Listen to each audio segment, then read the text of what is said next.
இன்றே டவுன்லோட் செய்து உங்கள் ஃபேவரட் ஷோக்களை என்ஜாய் பண்ணுங்க. அப்போ டைம்க்கு கரெக்டா டேப்லெட்லாம் கொடுக்குறீங்கல்ல? எதுக்கு நீ இப்படி என்ன டார்ச்சர் மேல டார்ச்சர் பண்ற? அஞ்சலி, ஒரு நேரம் கூட மருந்து மாத்திரை சாப்பிடாம அதை மிஸ் பண்ணக்கூடாது. உனக்கு தெரியாது, என் மேல இருக்கிற கோவத்துல நீ எல்லாத்தையும் அவாய்ட் பண்ணுவ. உள்ள இருக்கிறது நம்ம குழந்தை அஞ்சலி. என்னால முடியலம்மா. இவனை மொத்தமா தலை முழுகவும் முடியல, இவன் கூட சேர்ந்து வாழவும் முடியல. இல்ல நான் என்னதான் செய்யறது?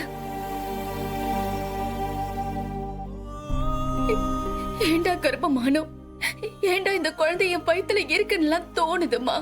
அஞ்சலி, அப்படியெல்லாம் பேசக்கூடாதுமா. அந்த உயிர் என்ன பண்ணும்? மா, இந்த குழந்தைக்காக தானே அவன் என்ன சுத்தி சுத்தி வந்து டார்ச்சர் பண்றான். இல்லம்மா, நான் என்ன பாவம் பண்ணேன்னு தெரியல. கோவமா பேசினா கோர்ட்டுக்கு போறான், ஒதுங்கி ஓடலான்னு பார்த்தா ஆடுறேன்னு பின்னாடியே வரான். எனக்கு ஸ்கேனிங் ரூம்குள்ள அவன் உட்காரும் போது எனக்கு எப்படி இருந்துச்சு தெரியுமா? வாழ்க்கையில என்ன இந்த நிலைமைக்கு தள்ளிட்டு கொஞ்சம் கூட குற்ற உணர்ச்சியே இல்லாம ரொம்ப நல்லவன் மாதிரி நடிக்கிறாம்மா. என்னால தாங்கவே முடியல. ஐயோ,